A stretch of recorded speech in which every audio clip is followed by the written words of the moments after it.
What's up, Taiwan? I'm Sandy Chi with 10 minutes of news from here in Taiwan and around the world.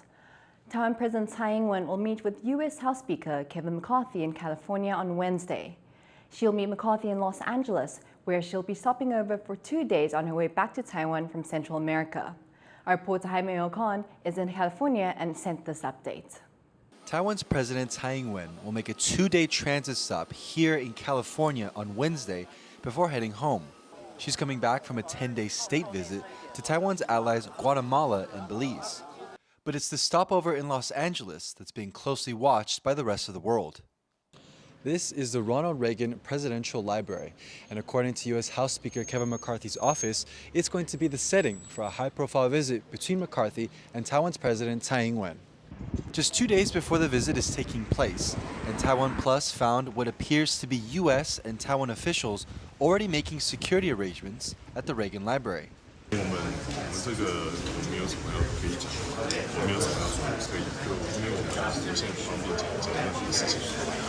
Beijing says it will take unspecified countermeasures if a meeting between Tsai and McCarthy takes place. China considers Taiwan to be part of its territory and discourages any attempts by Taiwan to appear on the world stage. In August of 2022, then U.S. House Speaker Nancy Pelosi met with Tsai in Taiwan, and Pelosi was the highest-ranking U.S. official to visit the country in 25 years. That prompted large-scale military drills from China, which simulated a blockade of the island. And even though this trip is on U.S. soil, the United States has warned China against using these meetings as a pretext for military action. The People's Republic of China should not use this transit as a pretext to step up any aggressive activity around the Taiwan Strait. The United States and China have differences when it comes to Taiwan, but we have managed those differences for more than 40 years. Tsai's meeting with Speaker McCarthy at the Reagan Library will be the last part of her transit stop in California as she wraps up a 10-day visit to Central America. Taiwan's president says that external pressure will not deter her government from engaging with the outside world. And with China threatening to retaliate over the visit, it's yet to be seen what their reaction will actually be. Howard Zhang and Jaime Ocon in Los Angeles for TaiwanPlus. China has said it will closely monitor the meeting between Tsai and McCarthy. But as James Shaton now reports, despite China's threats, many in Taiwan say they'll remain calm. It's a meeting that Beijing has described as a severe provocation. Confirmation now that Taiwan's President Tsai Ing-wen will meet with US House Speaker Kevin McCarthy in Los Angeles on Wednesday. China claims Taiwan as part of its territory, vows to take the island nation by force, and lambasts interactions between US and Taiwanese officials. Beijing has already promised resolute measures in response to the Tsai-McCarthy meeting. When Tsai met with then US House Speaker Nancy Pelosi last year, Beijing shot a missile over Taiwan in 4 days of unprecedented live-fire drills. But despite China's threats now, people in Taipei are calm. 我们就平常心吧，对，就是平常心就好了。因为毕竟说每一个人的想法不一样，那如果真的多余的担心，只会让自己恐慌而已。因为现在这全世界的局势比较紧张，那我觉得台湾能够跟美国有更深入的交往是不错的。你如果说什么事都什么话都不讲，那他们可能只会更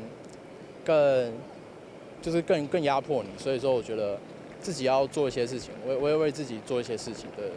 Responding to China's latest threats, Taiwan's foreign ministry said Taiwan has the right to develop ties with countries around the world.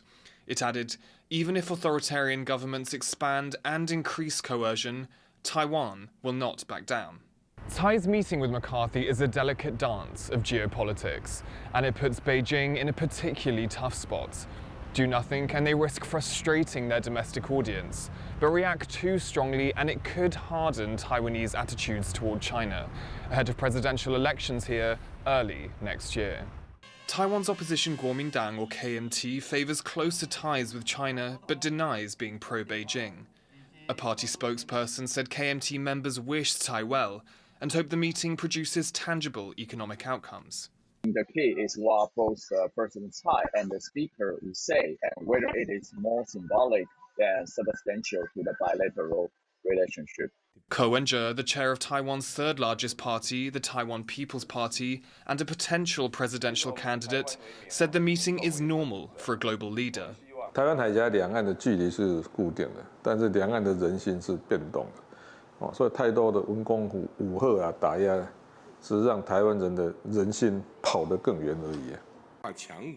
Beijing's reaction to Pelosi's visit to Taiwan last year created what analysts call a new normal of higher cross-strait tensions. The question now is whether China will match or even exceed that response. Alex Chen and James Chater for TaiwanPlus. Tuesday is Children's Day in Taiwan, and crowds celebrating the occasion have been flooding family-friendly venues this week. Children's Day is part of a 5-day public holiday that also includes the Tune Sweeping Festival. During this time, children under the age of 12 are granted free entry to a number of attractions and events around the country. That includes Taiwan zoos, which have seen large crowds and long lines. Amusement parks have also been packed with families out for a day of fun and excitement. Visitors have been waiting in line for up to half an hour for each attraction.